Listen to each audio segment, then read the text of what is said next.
Magandang araw. Ako po si Mark Lester Lirag at ito po ang aking daily devotion.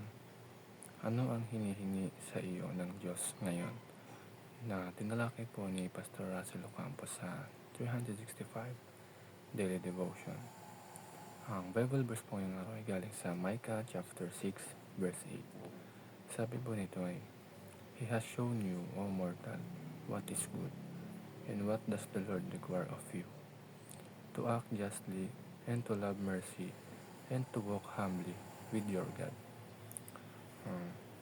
Ang first teaching po ngayong araw ay, God's moral law brings beauty to the world.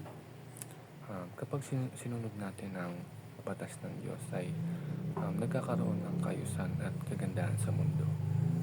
Ang katarungan, pagmamahal at kabutihan ay hindi lang dapat nasa salita natin, kundi sa gawa't dapat ipinapakita din natin ito sa pamamagitan ng pagiging tapat sa ating trabaho, sa pag-aaral, pagiging patas sa pakikitungo sa iba at pagpapakita ng habag sa nangangailangan.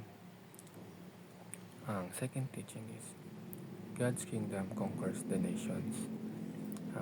Hindi lang ito tungkol sa bansa or sa kultura. Ang kaharian ng Diyos ay lumalaganap sa buong mundo habang tayong mga Kristiyano is nagpapalaganap ng Ebanghelyo ng Panginoon ay mas lumalawak ang kaharian ng Diyos dito sa mundo.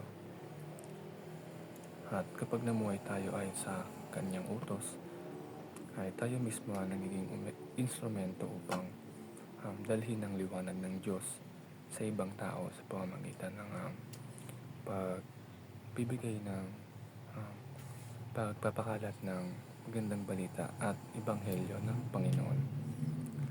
At dapat ay sa ating mga desisyon, gawain at relasyon ay dapat nating napakita ang pamamahala ng Diyos sa ating buhay. Dapat nakikita ng ibang tao na God-centered tayo upang mapakalat pa rin natin ang ebanghelyo ng Panginoon.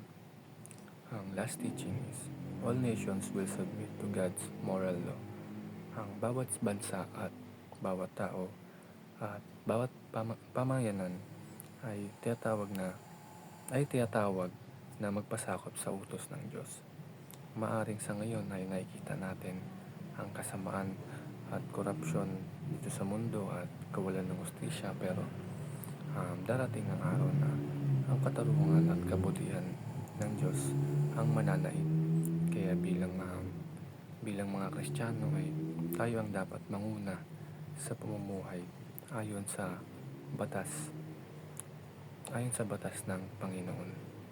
Yun lamang po.